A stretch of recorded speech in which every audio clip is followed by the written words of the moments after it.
Okay, well, wow, they did it. They actually released the scores. I'm surprised because even though they're legally obliged to, I didn't think they'd post everything given how controversial the outcome was. I mean, we're still waiting on the final round scores from 2021. There's actually some important takeaways from this, which is why I'm making this video. I'm not going to go through the entire document in depth. You can look at the scores yourself on the Chopin Institute website, link in the description below. But what we're going to do here is look at how this year's scoring system actually works, rank the contestants from each round individually without the cumulative adjustments, as they used to do in earlier editions, compare that with some of the cumulative rankings that determine the results, and finally look at the most interesting part, the jury's behavior and how their individual tastes or motives shape the outcome. Before diving into the numbers, let's talk about how the system actually works, because this wasn't always the case. In earlier editions of the Chopin competition, the scoring was non-cumulative. That meant each round stood on its own. Once you advanced, your previous scores were wiped clean, a fresh start every time. The jurors voted independently for each stage, and the final decision depended solely on how you performed in that particular round. That changed in 2015 when the Chopin Institute, under Popova Zedron and Arthur Skliner, introduced a cumulative scoring system. The idea was to make the judging more holistic, to reward consistency in a complete artistic journey, rather than a single brilliant round. The same system was used in 2021, and it returned this year in 2025 with one of the most transparent scoring releases ever. So here's how it works today. Each juror gives a score from 0 to 25, with 25 being the highest, and that applies to all rounds, including the finals, which used to be out of 10. There's also a correction method in place where the lowest score from the 17 jurors is adjusted upwards towards the average, and the highest score is adjusted downward. And the weightings are as follows. To qualify for the final, round 1 equals 10%, round 2 equals 20, round 3 equals 70. And for the overall result after the finals, round 1 equals 10%, round 2 equals 20%, round 3 equals 35%, and the final round equals 35%. This cumulative model means that consistency, not just brilliance, is what carries you through. And as we'll see later, that made all the difference this year. Let's start with the first round. Only 6 of the 11 eventual finalists were in the top 11 of round 1. The lowest scoring finalist was Tianyao,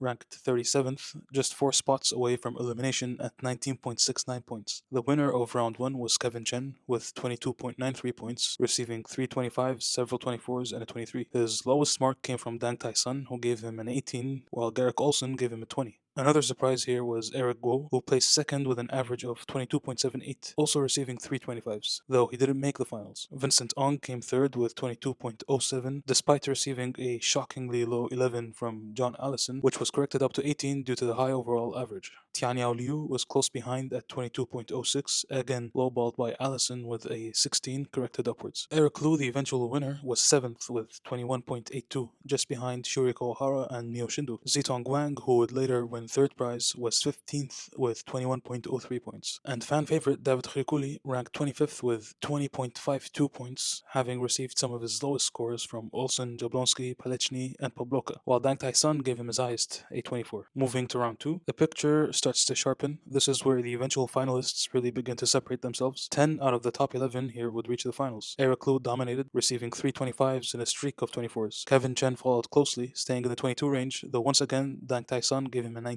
William Yang ranked third with 22.38, the strongest showing of the competition. David Triculi jumped from 25th to 9th, scoring 21.35, while Tianyao Li made an even more dramatic leap from 37th to 6th with 21.86 points. Tianyao Liu, meanwhile, dropped slightly to 8th, averaging 20.78, and Zitong Guang was 16th, the only finalist who was not in the top 10 here. Round 3 was once again led by Eric Liu, who scored an astonishing 23.29, with his lowest mark at 20 coming from Avdieva. Zitong finally shines in round 3, placing second in that round with 22.8, and jumping to third when applying the cumulative score. She received 3 25s and an average between 22 to 24. Personally, for me, her round 3 was the greatest round performed in the entire competition. Kevin Chen followed in third, and this was arguably his best artistic showing, less robotic, more human, more vulnerable. Even Dang Tai Sun, usually stingy with Kevin, gave him a 23 here, while Garrick Olson gave him a 16, Kevin's lowest score this competition. Tianyao Li continued his consistent rise, placing fourth, while Vincent Ong and Pyotr Alexeyevich tied at 20.84, just making the cut. Both Tomohiro Ushida and Hugh Lee would have qualified if not for the cumulative weighting system, which slightly shifted their averages downward. Hrikuli was not far behind with 20.77 points, but his higher average from round 2 carried him to 9th place. As far as judging patterns go, he was lowballed by Pabloka, who gave him a 14, Akiko Ebi with a 16, and Garrick Olson with an 18. Interestingly, Garrick gave his only perfect 25 of the entire competition in this very round to Yang Jack Gao, who did not make the finals. Now for the final round, what's interesting is how sharply opinions divided here. here. Garrick Olson and Juliana Avdeeva were notably unimpressed, giving almost everyone between 17 and 19, except Eric, who got a 20. Juliana's highest marks were a 21 for Kevin and a 20 for Zitong, while Dang Tai Sun's top score went to Vincent Ong with a 24, followed by Hrikuli with a 23 and Kevin with a 20. The overall average in the final round is lower by a point than the rest of the rounds. There are also some interesting patterns with some of the Polish jury, which I'll get to in a bit. Now, here are the pure unweighted results before the cumulative adjustments. In first place, Kevin Chen with 21.58 points, followed closely by Eric Liu at second, 21.41 points, who was also followed closely by Piotr Alexievich at third, 21.30 points. Then, surprisingly, the winner of the Concerto Award is placed fourth, Tianyao Liu, with 21.25 points. Fifth place is tied between Shiori Kawahara and Vincent Ong, both got 21.04 points, and in sixth place, Zitong Wang with 20.64 points. Compared to the actual weighted results, Eric's consistency and very strong second and third rounds carried him into a comfortable first place, whereas Kevin Chen, who was also consistently in the 22 range, except in the final round, which he won, but received 21.58 points, snatched that win away. Zitong's third round alone was enough to secure her third place spot, compared to her ranking at 15th in round 1, 16th in round 2, and 6th in the final round. Piotr Alexievich was saved by the final round higher than the usual average, whereas Vincent Ong, who would have effectively been out of the top 6, was saved by Nelson Gerner, Momo Kodama giving him perfect 25s, and Dang Tai Sun and Sa Chen giving him 24s. What's interesting is how sharply opinions divided here. When you look through all 4 rounds, it's clear there wasn't a single unified vision among the jurors about what the Chopin ideal should sound like. Each judge seems to have rewarded a different kind of playing, some prioritizing structure and fidelity, others tone and emotional projection, and others individuality. Dang Tai Sun consistently leaned towards spontaneity and individuality. He often rated the more romantic and coloristic performers highly, giving his top marks to Vincent Ong and David Hrikuli, while being unusually reserved towards the more pristine technical playing of Kevin Chen, who he marked below 20 on multiple occasions. In contrast, Garrick Olson seemed to emphasize overall control and balance. His scores clustered around 18 to 21, rarely extreme. He gave only one perfect 25 in the entire competition to Yang Jack Gao in round 3, and otherwise showed consistent skepticism toward interpretive risk-taking. Meanwhile, Eva Pavlovka often acted as a stabilizing voice rather than a harsh one. She generally graded within a moderate range, except in a few striking moments, most notably her 24 for Tianyao Liu in the final round. That, in fact, opened one of the most fascinating patterns of the competition. 3 of the Polish jurors, Pavlovka, Piotr Pelechny, and Krzysztof Jablonski, gave Tianyao a 24. It's a rare moment of complete alignment, and it becomes even more interesting when you remember that Tianyao is a student of Katerina Popova-Zidron, who also sat on the jury and stands at the center of the modern Polish Chopin school. The Polish jurors' enthusiasm reads less like bias and more like recognition of their own tradition, the Warsaw School, values of tonal purity, structural discipline, and inner poise that Tianyao's playing embodied. The contrast in the final round made this divide even clearer. Garrick Olson and Juliana Avdeeva both gave Tianyao 17s, Sa Chen gave 18, and Dang Tai Sun a 20, a dramatic reversal from the Polish enthusiasm. To some, Tianyao's playing reflected an ideal of clarity and restraint. To others, it felt too controlled, careful, and mannered. Here's another intriguing observation. Tianyu Li, who received mostly modest marks in the final round, 116, 117, 4 18s, 5 19s, 3 20s, and 2 21s, also received a single anomalous 24 from Sa Chen. Sa Chen notably has long-standing professional ties with Tianyu's artistic circle. While this likely reflects aesthetic alignment rather than partiality, it's a reminder of how interconnected the competition world is, and how shared pedagogical values can quietly influence what a juror finds convincing. Sa Chen herself gave only 2 24s in the final round, one to Tianyu Li and the other to Kevin Chen, her teacher, Ari Vardy's student. Given that Sa Chen also studied under Vardy, that overlap of high marks within a single pedagogical lineage is fascinating. I'm not suggesting favoritism,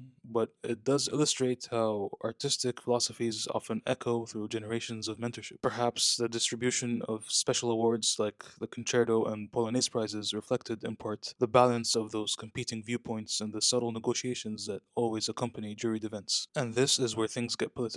The juror scores, while anonymous during the competition, are published afterward, meaning every juror knows their marks will eventually be public. That awareness naturally creates tension. In a committee filled with prominent pianists, teachers, and artistic directors, there's an unspoken hierarchy. No one wants to appear as a lone dissenter opposing a senior or institutionally central figure, especially within the Polish Chopin establishment, where reputations, masterclasses, and festival invitations often intersect. It's not necessarily about fear, but about the delicate diplomacy of the classical world, where professional relationships, collaborations, and future engagements can weigh as heavily as artistic opinion. Even without overt pressure, those invisible dynamics may shape how jurors vote, discuss, and ultimately compromise. So while this alignment may have been purely aesthetic, it also highlights how musical ideology, institutional hierarchy, and public accountability can quietly shape what we think of as objective judgment. On the opposite end, Nelson Gerner and Dang Tai Sun tended to reward lyricism and tone over perfectionism, often aligning with the more poetic players like Rekuli and Vincent Ong. In the end, what emerges isn't a single jury, but several schools of thought sharing one table. The architects, like Olson, Avdeva, Pobloka, the poets, like Dang Tai Sun, Gerner, and the classicists in between, like Kenner, Ibby, and Rink. And that's precisely why the cumulative scoring system mattered so much this year. It acted as a kind of equilibrium, smoothing out these ideological extremes. In the end, this year's competition wasn't just about who played the best Chopin, it was about what kind of Chopin the world and the jury wanted to hear. The release of these scores doesn't just reveal numbers, it reveals a conversation between ideals, aesthetics, and generations. You can see it in every 17, every 24, every 25. They're not random, they're reflections of taste, ideology, and sometimes diplomacy. For some jurors, Chopin is an architect, measured and exact, where beauty lies in proportion and control. For others, he's a poet, spontaneous, human, and a little unpolished, alive. And for the Polish jurors, he remains something deeper, a heritage, an unbroken lineage to be protected. When you lay all of these philosophies side by side, the cumulative system starts to make sense. It wasn't designed to crown the boldest or the most consistent, but the ones who could somehow balance all of these ideals at once. And that's why Erclu won. He wasn't the flashiest or the most extreme or even the favorite of any one faction, but he was a pianist who best reconciled all of them, the bridge between discipline and poetry. Maybe that's why the Chopin ideal really is not one voice, but the meeting point of many.